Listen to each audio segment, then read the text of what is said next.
What would you do if you were rejected 10 times, not for your heart or your character, but for something you couldn't change, your height?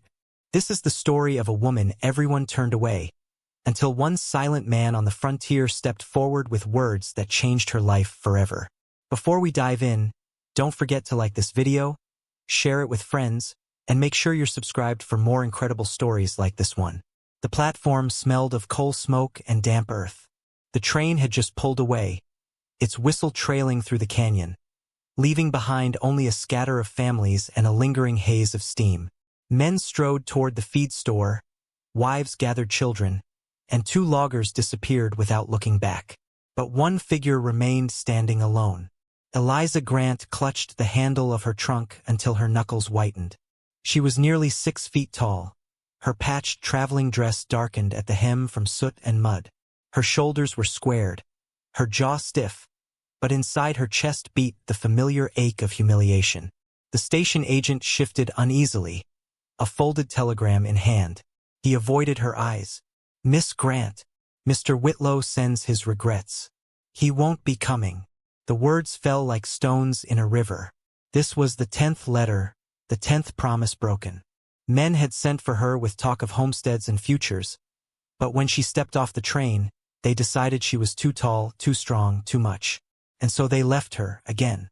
2 women whispered near the baggage cart, their eyes flicking toward her. "Too tall," one muttered, "not low enough to be missed." Eliza heard it clearly, as she always did. She fixed her gaze on the mountain ridges in the distance. She would not let them see her break. Then came the sound of boots, heavy, deliberate. A man emerged from the freight office, shoulders broad beneath a faded shirt, suspenders dusted with sawdust. His hat shadowed his face until he tilted it slightly, revealing green-gray eyes lined by wear but steady. Matthew Rowan.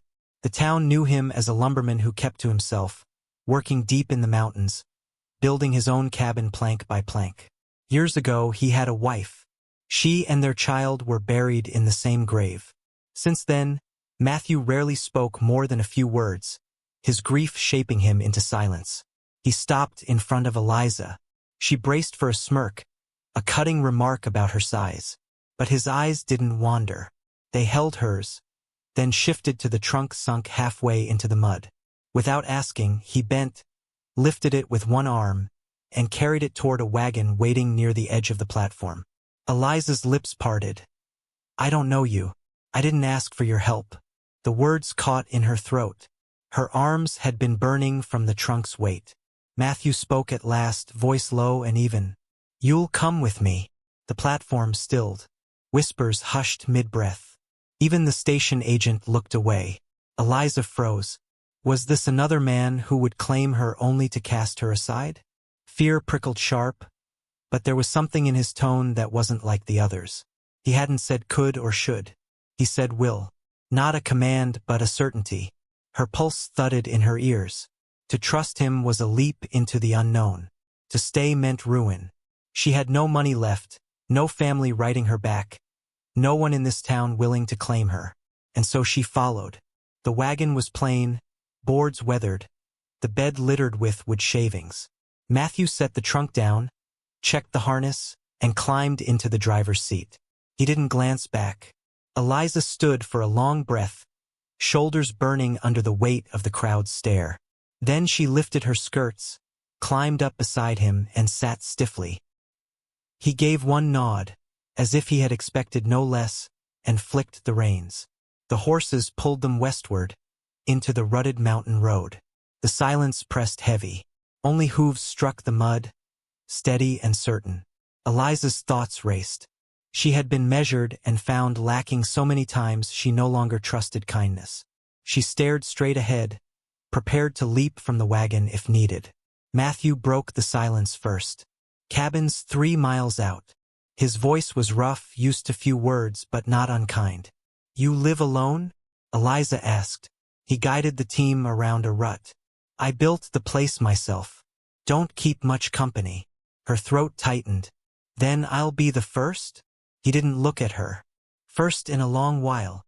The wagon creaked deeper into the pine woods. The air smelled of sap and wet soil, shadows stretching long beneath towering trunks. Finally, the forest opened into a clearing.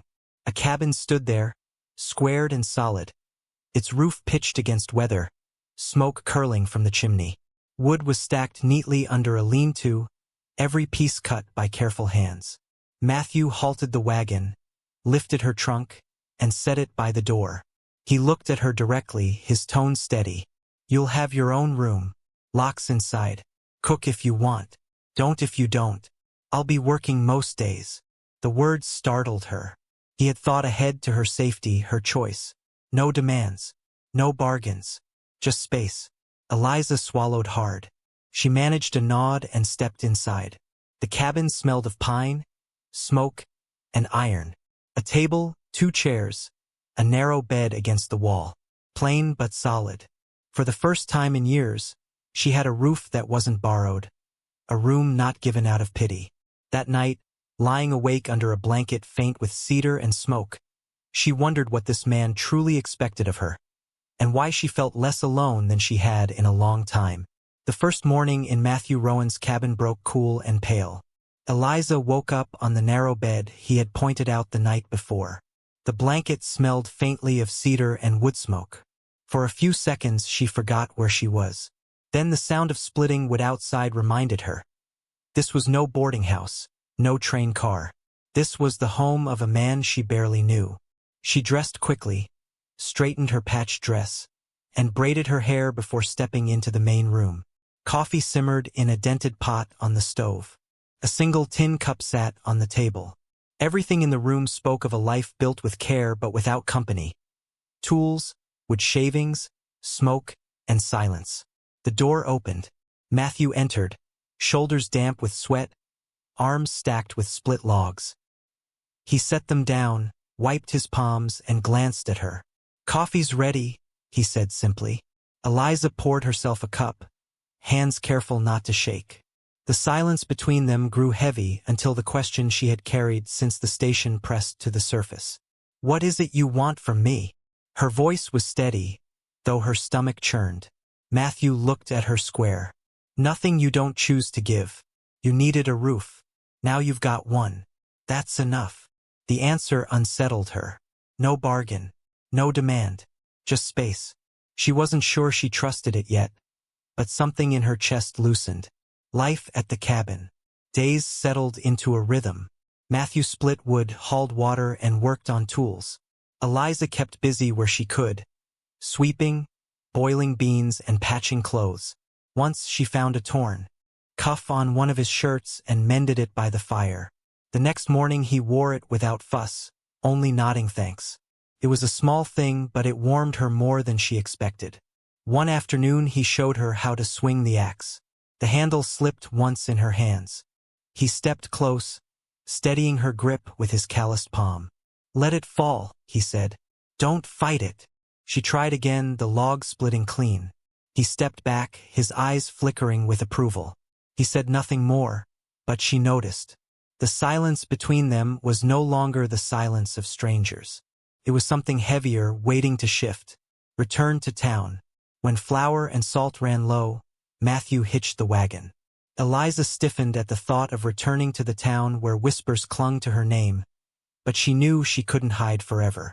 She washed her dress, braided her hair tighter, and steadied her trembling hands. The wagon rolled down the rutted road. She sat straighter beside him as they entered the main street. Heads turned. A woman paused with her basket. Men leaned against the saloon railing. Whispers followed her like smoke. "That's her, the tall one, the one left behind." Matthew stopped in front of the store, climbed down, then reached his hand up to her. He didn't force it. He just offered, palm open. For a long moment, she hesitated. If she took it, everyone would see. If she refused, they'd call her proud. She placed her hand in his. His grip was warm, steady. He helped her down as though it were the most natural thing in the world. Inside, the air smelled of flour, dust, and kerosene. Matthew asked for supplies in his even tone. Behind the counter, Cole Harding, the camp foreman, leaned against a barrel, eyes sliding over Eliza's frame. "Tall drink of water," he muttered. Her throat tightened. She braced for the ridicule that always followed. But Matthew turned his head slow, his voice calm but sharp. "She's with me. Show respect." Cole's smirk faded. He looked away. The storekeeper filled the order quickly. Eliza held herself still, but inside something shifted. For once, someone else had stood between her and the laughter. The creek landing. Weeks later, Matthew took her to the creek where the loggers were breaking a jam. Water surged against a tangle of timber, men shouting orders, pikes and hooks glinting. Eliza stood back, watching. She spotted the problem before the others did. A heavy log angled crosswise, holding the pile tight. Without thinking, she shouted, "That one? Across the middle." Matthew turned his head, saw what she meant, and drove his hook into the timber. With another man's help, the jam broke loose, water rushing free. For a moment, silence hung. Then Pike, one of the crew, laughed. "Your woman's got sharper eyes than mine." Heat rushed to Eliza's face. She waited for Matthew to correct him. Instead, he only nodded once. "She does." Her chest swelled with something she hadn't felt in years. Pride in being exactly as she was. The storm. 2 nights later, clouds rolled down from the mountains. Wind lashed the cabin, rain pounding the shutters. Matthew went out to secure the lean-to roof. Eliza followed, bracing the wood pile as he tied the ropes. Her boots slipped in the mud, pain shooting up her wrist. Matthew was at her side instantly. Inside. Now. She wanted to argue, but the pain buckled her knees. He led her in, shut the door, and pulled a chair close to the fire. His hands were large but careful as he bound a splint with cloth and a strip of wood. "You'll need to keep it still," he said. "I'll handle the heavy work." Her throat tightened. "I can still cook. I can mend." He shook his head. "No one's asking you to prove yourself. You're here. That's enough." Tears stung her eyes. No man had ever said that before. That night, the storm raged. Matthew dragged his bedding near the fire so she wouldn't have to climb to the loft. They lay apart, but the sound of his steady breathing anchored her. In the dark, she whispered, "Why did you step forward at the station? You didn't know me."